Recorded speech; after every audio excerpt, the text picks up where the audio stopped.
আসসালামু আলাইকুম। প্রিয় শিক্ষার্থীরা, কেমন আছো তোমরা সবাই? তো আমি শেষ মুহূর্তে তোমাদের সাথে একদম ছোট্ট একটা সাজেশন নিয়ে কথা বলতে চাচ্ছি।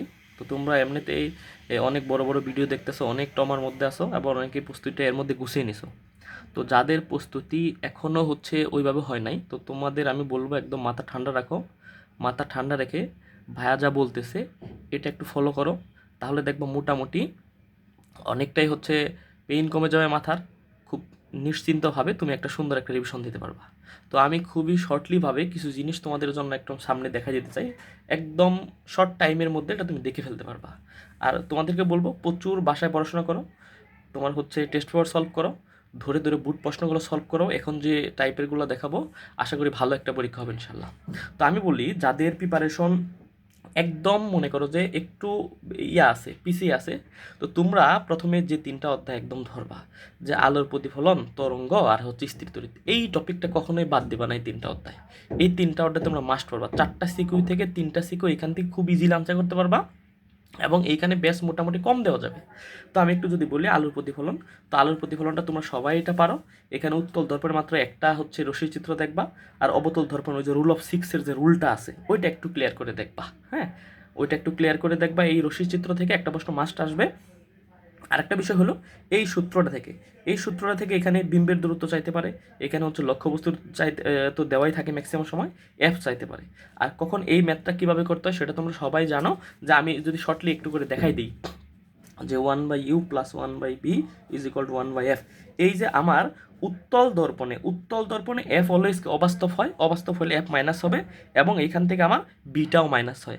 আর অবতল দর্পণে যেখানে আমার বাস্তব প্রতিবিম্ব হবে, সেই বাস্তব প্রতিবিম্বতে আমার কি সবগুলাই প্লাস হবে, কিন্তু অবাস্তব প্রতিবিম্বতে আমার হচ্ছে ইয়াটা মাইনাস হয়ে যাবে, ওই এফও মাইনাস হবে, তখন হচ্ছে বিউ মাইনাস হবে। একটা চিত্রতে সেটা মাইনাস। আশা করি তোমরা টেস্ট পেপার দেখলে বুঝতে পারবা। আরেকটা হচ্ছে তোমাদের মধ্যে যদি একটু প্যাচ দেয়, এই যে হচ্ছে বিবর্ধন বের করতে, কখনো কখনো ডিরেক্ট হচ্ছে এল প্রাইম বা এল নাও দেওয়া থাকতে পারে, তখন হচ্ছে তোমার বি বা ইউ আগে এইটা দিয়ে হচ্ছে বের করে তখন হচ্ছে তোমার বিবর্ধন মান বের করতে বলতে পারে।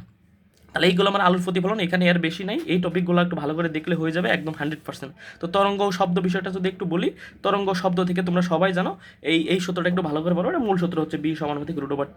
এটাকে এই সূত্রটা থেকে এটা বিটুর মান চায়। তাহলে বিটুর মান চাইলে এটা একটা জিনিস অনেকে কিন্তু ভুল করে, একটু খেয়াল করে যাবা, যে বিটু যখন চাবে তাহলে উল্টাই দেবো, B2 ডিভাইডেড B1, তাহলে is equal to √T2 T1। তাহলে দুই পাশে উল্টে যাবে। তাহলে B2টা মানটা যদি আমি রাখতে চাই, তাহলে B1, তাহলে আমার B1টা এপাশে ভাগ আছে, এপাশে গুণ হবে, B1 × T2/T1। এই টাইপের ম্যাথগুলো একটু দেখে যাওয়া ভালো করে। আর হচ্ছে চিত্রের বিষয়গুলো জানো, যে ল্যামডা বা কি, বা হচ্ছে এবার একটু যদি একটু এদিক সেদিক করলে প্রশ্নটা এটা দিয়েও দিতে পারে। তো এটাও তোমরা বুঝো যে এখান থেকে একটা পূর্ণ পর্যায় সম্পন্ন লল ল্যামডা, আর অর্ধেক হলে হচ্ছে তোমার কত, λ/2, আর এটা হচ্ছে আমার ল্যামডা। এখান থেকে কীভাবে দৈর্ঘ্য নির্ণয় করতে হয় সেটা তোমরা জানো। যদি কারো স্পেসিফিকলিভাবে এখানে আমি যা বলতেছি যদি কোনো সমস্যা থাকে, কোনো ভিডিও লাগে আমাকে জানাবা। তো এখান থেকে তুমি এটা বের করতে পারবা ল্যামডার মান। এবং এখান থেকে আরেক দুইটা, এটা থেকে সিকিউ কভার হয়ে যাবে আশা করি। এবং এখানে আরেকটা বিষয় হচ্ছে যে আমাদের যে বেগের B is equal to D/T, কিন্তু ত্বরণে এখানে আসে কি লাগে, আমার তো ডাবল টি হয়ে যায়, তাই না? ডাবল টি হয়ে যায়, B is equal to 2D/T। এই সূত্রটা এখানে ব্যবহার করতে হয়। এই টাইপের ম্যাথ এবার আসার সম্ভাবনা অনেক বেশি। এবং এখান থেকে যে কূপের মুখে শব্দ তৈরি করছে সেটা কত শোনা যাবে কিনা বা যাবে কিনা, তারপর হচ্ছে যে আমি পাহাড়ে দাঁড়ায় আছি বা দেয়ালে দাঁড়ায় আছি, এখানে শব্দ তৈরি করছি, এখানে শব্দ তৈরি করার পরে আমি আবার ওই লোকটা কি করছে, সামনে আগাই গেছে। তাহলে ওই ম্যাথগুলো কীভাবে করতে হবে এগুলো টেস্ট পেপার দিকে ভালো করে দেখবা। এখানে আমি ভিডিও শর্ট বড় হয়ে যাবে বলতেছি না, আমি জাস্ট বলে দিচ্ছি এই জিনিসগুলো বুঝবা, এগুলো দেখলেই পারবা। স্পেসিফিকলি কোনো ভিডিও লাগলে আমাকে জানাবা, তাহলে এই বিষয়গুলো আছে। আবার এখান থেকে দূরে চলে যায়, এই ম্যাথগুলো একটু ভালো করে দেখবা। আশা করি এগুলো দেখলে তরঙ্গ শব্দ একদম কমপ্লিটলি হচ্ছে তোমার কভার হয়ে যাবে। এবং এমসিকিউর জন্য তোমরা এই বিষয় দুটো একটু দেখতে পারো। এবার ওই যে পর্যায়কালে দুইটা সূত্র আছে, এটা হচ্ছে সুতার দৈর্ঘ্য দেওয়া থাকলে এটা এবং এটা হচ্ছে স্প্রিংয়ের জন্য, এটা তোমরা দেখতে পারো।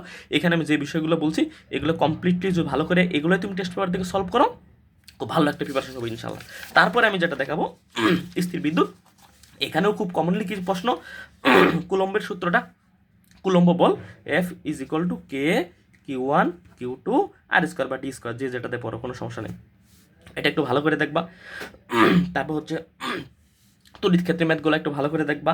তড়িৎ বলের বিষয়টা দেখলাই, এখান থেকে মাঝে মাঝে হচ্ছে ডির দূরত্ব আমার চায় থাকে, তারপর দুইটা চার্জ কে, এখানে সবচেয়ে এবার সবচেয়ে বেশি ইম্পর্টেন্ট চার্জের ম্যাথগুলো। তো এখানে একটা চার্জ রাখলাম প্লাস 50 কুলম্ব, এখানে একটা রাখলাম মাইনাস বা প্লাস, ধরো মাইনাস আমি দিলাম। তাহলে এইখানে আমি একটা কোন বিন্দুতে একটা চার্জ রাখলে সেটা নিরপেক্ষ হবে, হ্যাঁ। তারপর হচ্ছে কোন বিন্দুতে রাখলে সেটা হচ্ছে শূন্য হতে পারে, বা আবার এরকম হতে পারে একটা চার্জ লাগাই দিছি, লাগানোর পর সেটা সমান হয়েছে কিনা, সোয়াই দেওয়ার পর স্পর্শ করার পরে সেটাকে আমি দূরে সরাই নিলাম। এগুলো একটু ভালো করে দেখবা। আর এটা তোমরা ভালো করে জানো, আমি একটু ওভারভিউ করে দিই যাদের একটু সমস্যা আছে হালকা। তো এখানে আমার কি তড়িৎ বলরেখার বিষয়টা একটু ভালো করে পড়তে হবে, বলরেখা বের হয় তো, বলরেখাটা ভালো করে পড়তে হবে। তাহলে দেখো পজিটিভ থেকে আমার পজিটিভ বলরেখা বের হবে, নেগেটিভ পজিটিভ দিকে বলরেখা একটা বলরেখা থাকবে, নেগেটিভেও আমার কি একটা বলরেখা থাকবে। তো আমি যদি প্লাস কুলম্ব এখন চার্জ করতে চাই, তাহলে এটা কোথায় রাখতে পারবো, মাঝখানে না সাইডে পড়বে, সেটা আমরা কিভাবে জানি? সেটা তো আমরা জানি যে পজিটিভ থেকে বলরেখা যে নেগেটিভের দিকে ঢুকে গেল, এবার ঢুকে গেলে তাহলে মাঝখানে আমার কোনো জায়গা নাই, তাহলে তখন আমার বস্তুটাকে এই পাশে, এই চার্জটাকে এই পাশে রাখতে হয়।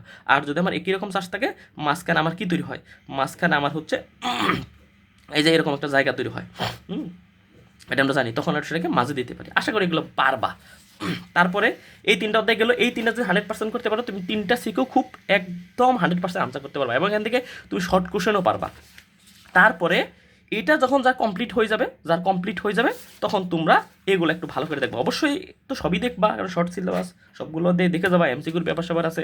তো দেখো ভৌত জগত পরিমাপ এখানে অনেক বিষয় আছে, তো তার মধ্যে থেকে জাস্ট তুমি এই দুইটা জিনিস একটু ভালো করে দেখো। ইসলাই ক্যালিপাসের সূত্রটা দেখে যাবা, এলের সূত্রটা দেখে যাবা, আপেক্ষিক ত্রুটি হিসাবগুলো দেখে যাবে। এবং ওই আপেক্ষিক ত্রুটিতে দুটো সূত্র আছে, এই যে চিত্রগুলো আছে, এই যে ঘনকের যে চিত্রগুলো, এগুলো একটু ভালো করে দেখবা, হ্যাঁ। এবং বৃত্তের যে ক্ষেত্রফল সম্পর্কিত ম্যাথগুলো, এগুলো একটু ভালো করে দেখবা। আশা করি এখান থেকে একদম টোটালি কমন হয়ে যাবে। এবং এখান থেকেও এবারও 2টা বা 3টা এমসিকিউ থাকতে পারে, ওই যে 2-3 রকমের, যে আবিষ্কারক বিষয়বস্তু কার কে আবিষ্কার, এটা একটু এমসিকিউ চোখ ভুলাইও, তারা 1 AM কত বা পিকু ফ্যাম 2, এই বিষয়গুলো একটু দেখো।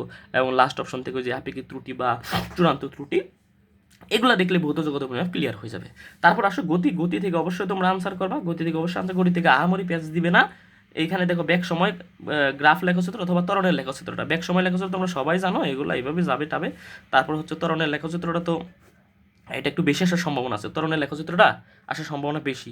তো এখানে 0, এটা উপরের দিকে আমার প্লাস, নিচের দিকে হচ্ছে A মাইনাস। তো এটাকে সবগুলা ডিভিশন দিয়ে আমি বের করে নেব, তারপর ওই যে নর্মাল চিত্রগুলো যে আছে আঁকাই দিবা এই অনুযায়ী। এটা খুবই ইম্পর্টেন্ট। এবার হচ্ছে ত্বরণের লেখচিত্রটা বেশি ইম্পর্টেন্ট। আর এগুলো দেখবাই, এগুলো গ্রাফে, ডাটাগুলো গ্রাফেও এইভাবে থাকতে পারে, ইন্ডিভিজুয়ালি এইভাবে থাকতে পারে, আবার হচ্ছে এইভাবে 18, 36 এইভাবে মান দেওয়াও থাকতে পারে। দুটো থেকে তুমি যদি এটা একটু ভালো করে দেখো হয়ে যাবে। এবং পরন্ত বস্তু নিক্ষিপ্ত বস্তুর ক্ষেত্রে, পরন্ত বস্তু নিক্ষিপ্ত বস্তুটা সবাই জানে, 9-এর শুরুতেই তোমরা শেষ করে ফেলো, এখন তো হচ্ছে অনেক বড় হয়ে গেছো। পরন্ত বস্তু নিক্ষিপ্ত বস্তুর ম্যাথগুলো একটু ভালো করে টেস্ট পেপার থেকে দেখবা। এবার আসো, যারা একটু কম পড়াশোনা করছো তারা হচ্ছে এইটা একটু এমসিকিউর জন্য, শর্ট কোশ্চেনের জন্য ভালো করে দেখে যাবা।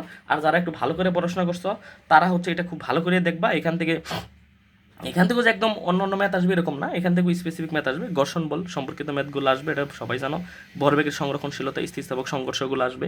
তাহলে এখানে দেখলা যে ওই জাস্ট 2টা ম্যাথ মিলাই দিবা, যদি আগে মিলে যায় তাহলে তো মিলে গেলো, না মিললে তো তোমার হচ্ছে করতে হবে 2টাই। এটাও প্রসেস জানো। কপিকলটা এবার তোমাদের সিলেবাসে নতুন, তারপরেও এবার আসার সম্ভাবনা মোটামুটি আছে, তবে এই 2টা আসার সম্ভাবনা বেশি। এটাও আসতে পারে, শর্ট কোশ্চেন দিতে পারে, বা একটা প্রশ্ন গতে থাকতে পারে, একটা সর্বোচ্চ থাকলে একটা, এত না। কিন্তু কপিকলকে অনেকে এটা খুব বড় বড় হাইলাইট করতেছে, আহামরি না, আমার মনে হয় না এত কঠিন করবে প্রশ্ন। খুব বেশি কঠিন হলে কপিকল থেকে প্রশ্ন হইতে পারে। যারা এখনো নতুন কপিকল এখন পড়ো নাই, তাদের কপিকলে টাচ করার কোনো দরকার নেই, কারণ কপিকলের ম্যাথগুলা দেখা যায় যে হচ্ছে ওই যে তোমার করে এখানে ঘর্ষণ টর্ষণ দিয়ে একটু ঝামেলা পাকাই দেয়। যারা করছো তারা তো ভালো, গুড, তারা কমপ্লিট করো, কিন্তু যারা করো নাই তাদের নতুন করে কপিকল দেখার দরকার নাই। তোমরা এই যে উপরে 2টা দেখে যাবা, জাস্ট ওই যে আগের সূত্রগুলো, half M1 A1 whole square plus M1 B1 স্কোয়ার, এই ম্যাথগুলা করে গেলে হয়ে যাবে। তারপর হচ্ছে লাস্ট যে বলবো কাজ ক্ষমতা শক্তি, এটা অবশ্যই দেখবা। এখান থেকে সবচেয়ে বেশি দেখবা হচ্ছে ইটার ম্যাথটা দেখবা এবং পির ম্যাথটা দেখবা। এটা জানি, এগুলো কার্যক্ষমতা বা কর্মক্ষমতা, কাজের ক্ষমতা বা প্রত্যক্ষ ক্ষমতা, W/T, এটা একটু টেস্ট পেপার থেকে ভালো করে দেখবে। এবং এখানে আর একটা মোস্ট ইম্পর্টেন্টের মধ্যে একটা, এটা এমসিকিউ থাকবে, শর্ট কোশ্চেন থাকবে, সিকিউতে থাকার সম্ভাবনা অনেক বেশি। ওই যে কতটুকু থেকে পড়তাছে, কোনটুকুর মধ্যে এসে মিলাই দেবো, কোনটুকু এসে ল্যান্ড করবে, কোথায় দ্বিগুণ হবে, কোথায় 3 গুণ হবে, হ্যাঁ, এই বিষয়টা একটু ভালো করে তোমরা দেখবা।